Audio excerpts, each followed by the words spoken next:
આવનારા સમયમાં યોજાનારું નવું સંગઠન જેની શરૂઆત આપણે પ્રદેશ સમિતિથી કરી અને હમણાં જ આપણે નવનિયુક્ત પ્રમુખ તરીકે જ્યારે પ્રદેશમાં અમિતભાઈ ચાવડાની નિયુક્તિ થઈ છે ત્યારે અને એના ભાગરૂપે જ્યારે નવા જિલ્લા પ્રમુખોની પણ નિયુક્તિ થઈ છે ત્યારે આવનારા સમયની અંદર નવા તાલુકાના અને નવા શહેરના પ્રમુખોની પણ નિમણૂક થવાની છે.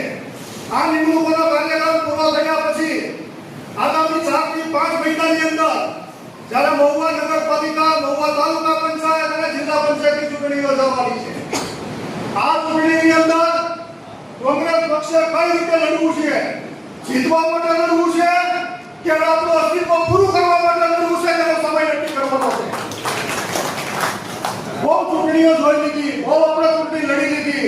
જે ચૂંટણીમાં જે પણ કઈ પરિણામ લેવાય પણ એ પરિણામોની હવે નિરાશા કંકેરી અને આવનારા સમયની અંદર મહુવાની અંદર નગરપાલિકા બને, મહુવાની તાલુકા પંચાયત બને અને ભાવનગરની અંદર આપણી જિલ્લા પંચાયત બને એ માટે પ્રયત્ન કરવા જઈ રહ્યા છીએ.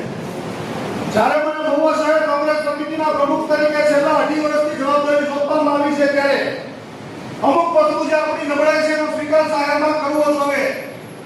મહુવા શહેર સંગઠન ઘણા સમયથી નબળી પરિસ્થિતિમાં હતું અને એનું જે પણ કારણ હોય તે કારણ શોધી અને ફરીવાર કઈ રીતે આપણે મજબૂતાઈથી લડીએ અને એનો સંકલ્પ કરવો છે. આજે મહુવાના એવા આગેવાનોને આપણે યાદ કરવા પડે કે જેના લીધે મહુવાની નગરપાલિકા ક્યારેક બનતી હતી.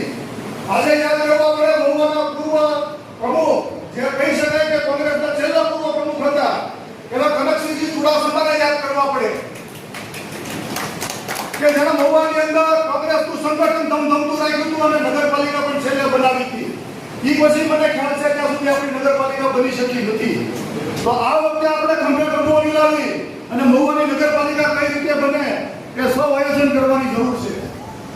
આજે જ્યારે વાત કરવામાં આવે છે કે ભારતીય જનતા પાર્ટીનું સંગઠન બહુ મજબૂત છે, ભારતીય જનતા પાર્ટીની ઉપરથી નીચે સુધીની સરકારો છે, પણ ત્યારે આપણે જાહેરમાં જે કહેવું છે કે જે પણ દિલ્હીથી લઈને મહુવા સુધીનું શાસન હોય, પરંતુ ગત 4 મહિના પહેલા આખા ગુજરાતે જોયું કે 28 નગરપાલિકાના સભ્યો ધરાવતી ભારતની ભાજપની નગરપાલિકા એના અંદર છૂટ વાતના લીધે સુપરસીડ થઈને આખું મહુવાનું નામ આખા ગુજરાતની અંદર એને કાળી કરી લગાડવા જેવું કર્યું. શું કામ આ સુપરસીડ થઈ ગઈ? 36 માંથી 28 નગરસેવકો ભાજપના હોય છતાં નગરપાલિકા સુપરસીડ થાય. એનું કારણ શું હતું? તો કારણ એક જ હતું કે ભ્રષ્ટાચાર. બે જૂથ વચ્ચે ભ્રષ્ટાચાર કરવા માટે હરીફાઈ લાગી હતી. એમાં અંદર હરીફાઈમાં એવા પડ્યા કે નગરપાલિકા સુપરસીડ થઈ ગઈ. આવનારા સમયમાં 4 મહિના 5 મહિના પછી ફરીવાર નગરપાલિકાની ચૂંટણી યોજાવાની છે. ત્યારે ફરી એકવાર આ ભ્રષ્ટાચારી ભાજપને પકડી અને વર્ષો પછી મહુવાની અંદર ફરીવાર કોંગ્રેસનું શાસન આવે એવી આપ સૌને વિનંતી કરું છું અને એ સમય માટે આપ મહેનત કરજો. એ સમય માટે આપ સૌ તૈયાર રહેજો અને ખંભો મિલાવી અને આપણે ફરીવાર મહુવાની અંદર નગરપાલિકા, તાલુકા પંચાયત, જિલ્લા પંચાયત આવે અને આપણા સૌ આગેવાનો એમાં મહેનત કરે, સૌ કાર્યકરો મહેનત કરે એવી આપણે વિનંતી કરી અને મારે છેલ્લી વાત કરવી છે. જ્યારે આપણે આજે અહીંયા ભાવનગર જિલ્લાના નવનિયુક્ત પ્રમુખ શ્રી પ્રવીણભાઈ રાઠોડ જ્યારે હાજર છે ત્યારે મારે કહેવું છે કે આગામી સમયમાં જ્યારે પણ નગરપાલિકાની ચૂંટણી આવે ત્યારે અમારી એક લાગણી છે અને અમારી એક માગણી પણ છે કે આવનારી નગરપાલિકાની ચૂંટણીની અંદર આપણે એક 36 કાઉન્સિલરો માટે ચૂંટણી લડાઈ છે. 36 સભ્યો માટેની ચૂંટણી થતી હોય છે. તો અમારી લાગણી એવી છે કે પરિણામ જે આવે તે પૂરી મહેનત કરશું, પરંતુ કોઈ આને ગઠબંધન કરવું નથી. 36 ઉમેદવાર કોંગ્રેસના ઉતારે